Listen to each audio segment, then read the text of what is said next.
Egg freezing అంటే మనం ఎగ్స్ని ఫ్యూచర్ యూస్ కోసం ముందే స్టోర్ చేసుకొని పెట్టుకోవడం అండి. సో దీనికి అనేక రకమైన కారణాలు ఉంటాయి. సోషల్ ఎగ్ ఫ్రీజింగ్ అంటే మనం కెరియర్ పరకం కానీ లేదంటే వెరీ సోషల్ రీజన్స్ వల్ల కానీ మనం చైల్డ్ బేరింగ్ లేట్ అవుతుంది అని అనుకున్నప్పుడు వాళ్ళు ముందే ఎగ్ ఫ్రీజ్ చేసుకుని పెట్టుకోవచ్చు.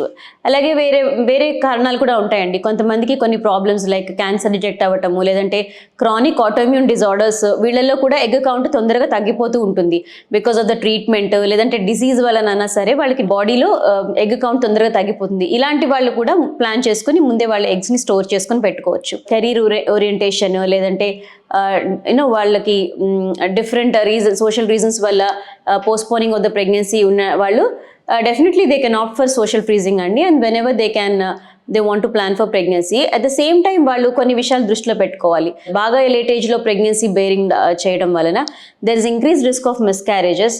అలాగే ప్రెగ్నెన్సీతో పాటు కొన్ని రకాల ప్రాబ్లమ్స్, బీపీలు, షుగర్లు రావటము, ఇలాంటి ప్రాబ్లమ్స్ని కూడా ఫేస్ చేయాల్సి వస్తుంది. సో జస్ట్ ఎగ్స్ ఫ్రీజ్ చేసుకోవడమే కాదు, వాళ్ళు దాన్ని ప్రాపర్గా ప్లాన్ చేసుకొని ఏ ఏజ్లో వాళ్ళు ప్రెగ్నెన్సీ ప్లాన్ చేసుకుందాం అనుకుంటున్నారో కూడా వాళ్ళు ముందుగానే నిర్ణయించుకోవడం మంచిది. 62 లక్షల మంది ప్రజల్లో మెడ్ప్లస్ బ్రాండ్ మెడిసిన్స్ కి మారడం వలన 915 కోట్ల రూపాయలు సేవ్ చేసుకున్నారు. అదే మెడిసిన్స్ అదే క్వాలిటీతో 50 to 80% డిస్కౌంట్లు.